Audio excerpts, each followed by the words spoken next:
Hey guys, thanks for stopping by again. Hope everyone's alright. I've been threatening to do a backpack video for a long time now, and today is a beautiful day. Finally got round to it. So this is the pack I've been using for probably about the last year or so. I started with an Osprey Exos 58 on the PCT, and that's just too big for kind of two-week-long trips. So I ended up purchasing a Hyperlite Mountain Gear backpack, and this is the Southwest 2400 model. Now, their naming and kind of numbering system's a little bit odd, but once you get used to it, it's easy enough. The basic backpack design they do is pretty much the same for each model. There's three main they do more than three models, but there's three main models they do. There's the Southwest, the Junction, and the Wind Rider. And the main difference between those three is this outer pocket material. So this outer pocket material here is the side pockets and the front pocket. So on the Southwest that you see here, it's all completely enclosed. There's no mesh at all. On the Wind Rider, it's all mesh. So the side pockets are mesh and the front pockets mesh. On the Junction, I can't remember which way around it is. One of them's mesh and one of them's solid. So it's a 50-50 as the Junction. The body of the pack, I'm pretty sure, is all the same for all three models.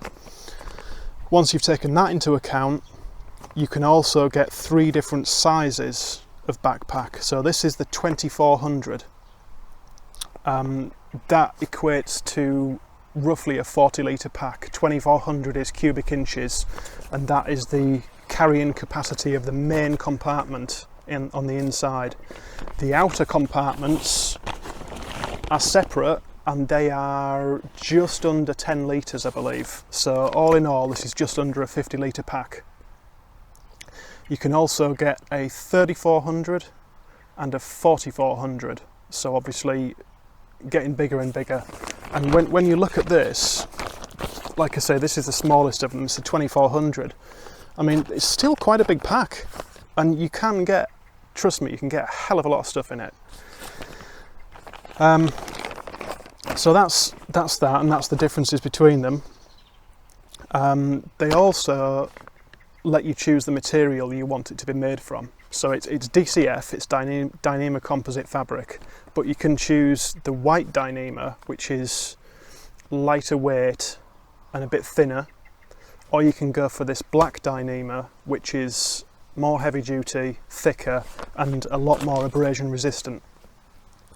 Now, I'm all for saving weight where you can, but for me, when you think about it, your backpack takes a hell of a lot of strain, and it's always getting knocked about, thrown around. I went with the black DCF just for the added peace of mind that I wasn't having to worry about scraping it on a tree branch or up against a rock or anything like that, which I have done plenty of times with this, and there's no holes, there's no damage to it. There's a few little marks as you get from wear and tear, but yeah, it's held up really well. DCF is quite water resistant. That being said, I've used this pack on the West Highland Way, and I've used it in Spain for a couple of weeks and a couple of trips to the Canary Islands. On the West Highland Way, it rained for about 6 hours straight one day, and water did get in, and I think it was getting in somewhere at the top of the straps down the seams. I'm only saying that because the stuff I had at the back of the pack was the wettest, so it looked like that's where it was getting in. So if you are looking for a completely waterproof pack, this isn't it, but this is probably as good as you are going to get. Use a pack liner with it, use dry bags inside if you want to, and you're good to go. So features wise, let's start at the front.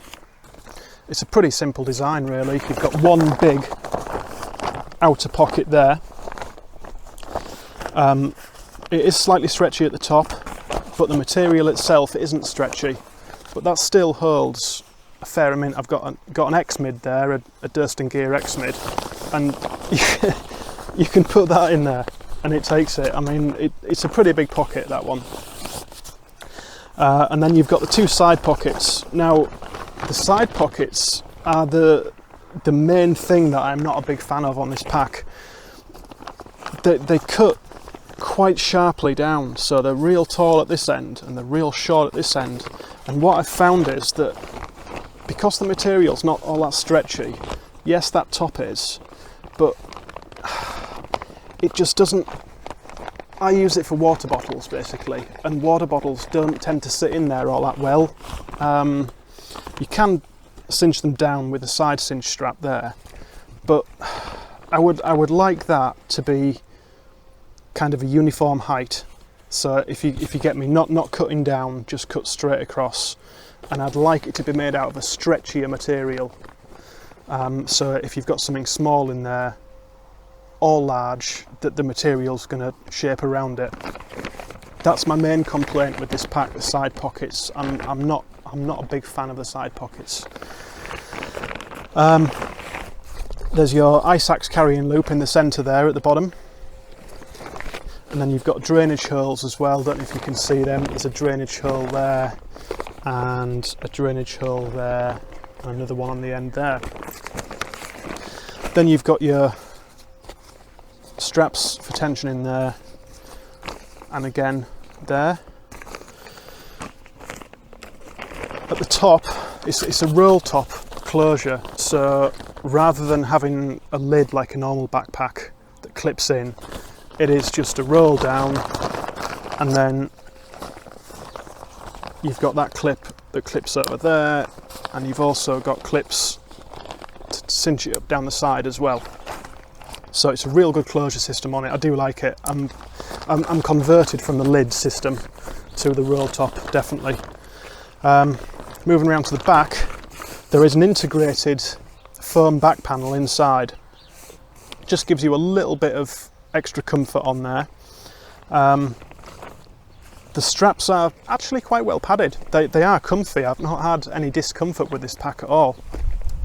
And again, the waist belt, which is integrated, it's not removable, that's got some padding on it as well, and that's a real good one actually. It's a nice wide waist belt, a nice wide buckle on it, and you do have two pockets, one on each side, that are zippered with what looks to be AquaGuard zips.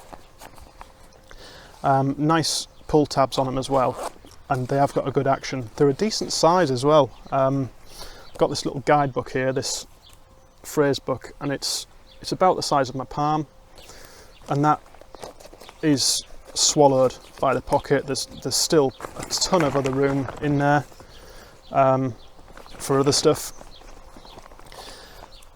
So yeah, the decent little pockets. I've found before in the past that if you, well, I used some aftermarket pockets on my Exos because it didn't have them, and they were just too big, and you just ended up putting too much stuff in, and you were walking around with like these two huge stuffed pockets.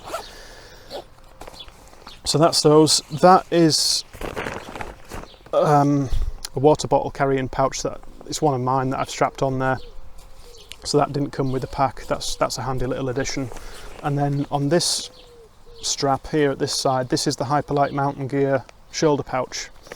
This thing's brilliant. I absolutely love it. It's got a little stretchy mesh pocket on the outside. Again, it's got an AquaGuard zip, and I will say that I carry my phone in this and my credit card and a few notes, things like that, when I'm walking, and there's never been any wet get inside that, apart from obviously when I've had it open. When it's been closed up, water's not got into it at all. It's brilliant. I've got a Samsung Galaxy S20 Ultra, and that fits in there. It's almost like it was made for it. It's a brilliant fit. Excuse me. There's not a great deal of room for anything else in there once you've got your phone in. But there is, so that if you'd be able to make it out or not, on the inside there's this little DCF pocket there, and whether it was made for it or not, it's perfect for bank card and some cash. It's absolutely brilliant for it. So you've got that ready for when you get to town and you get to the all-important shop. So that's a real nice little pocket. The only thing I'm not massively keen on is it's a good fixing system. It fixes on really well, but there's loads of play on it, tons of play. It'd be nice if it was a little bit more solidly attached and a little less wiggle room, but that's just my personal preference. So, I should say as well, it does come in 4 different torso sizes, so you don't just buy one backpack fix all. It comes in a small, medium, large and a T for tall people. If you're unsure, go online, go onto the Hyperlite Mountain Gear website, and you'll be able to find an instructional, don't know if they've got a video, but there's definitely some instructions on how to measure your torso, and it is worthwhile doing, because if you're going to spend this kind of money on a pack like this, you want it to fit right. You don't want to be getting something that doesn't fit. So that's the back and the front, I think, taken care of. There is also on the chest, the sternum strap, there is also a little integrated whistle, so it does have the sternum strap to go around your chest. And then all we've got basically inside is one huge compartment, and there is a mesh pouch if you want to use a hydration pack. Don't use a hydration pack, no one uses them anymore. If you want to use a hydration pack, there is space for it in there, and there is also 2 removable aluminium stays, which, don't know if it's quite awkward, but they're basically in a Velcro pocket, and if you want to take them out, obviously you can do, but it will take away a lot of the structure of the pack. I've kept them in. I prefer them in, to be honest. Apart from that, like I say, it's just one big chasmous pack in there, and what I like about the interior of it, there's no dead space at all. You can get to everything. Again, we'll use the X-Mid as an example. I mean, the X-Mid goes in brilliantly, perfect sizing for it. Even some space left over. So one thing I haven't tried actually yet is a bear can. So this is the BV 500, Bear Vault 500, and no, it's not going in that way, but it does go in that way, which, let's face it, no, it's not too bad actually. I thought it was going to round out the back there, but that's not too bad. So you maybe could, at a pinch, if you were happy carrying it like that, you could do. If not, you could always do what a lot of people do. Once you've got the top rolled down, you could attach it to the top with your Y-strap, so it would go on there. So, like I say, I've been using it for about a year, and I like it, but I don't love it. I have actually got one of the new Airline Gear Kakwa 40 packs on order, and if that works out as well as I'm hoping it will, this will probably get sold. It is a good pack. Oh, sorry, there's one other little feature there which I just remembered about, which is a little Velcro closure or opening to put your hydration tube through if you're using a hydration tube. So yeah, that's there as well. And then you've got some more tensioners. One very good thing about this that I do like, that I actually love, when you get it down like that, it is borderline size for Airline Carry On. So I've actually had like the tent, the sleeping bag, the X-Lite, everything in here for a week or a 2-week trip sometimes, and I've managed to get it on EasyJet and Jet2 and possibly one other airline as well, as a carry-on, as a cabin bag.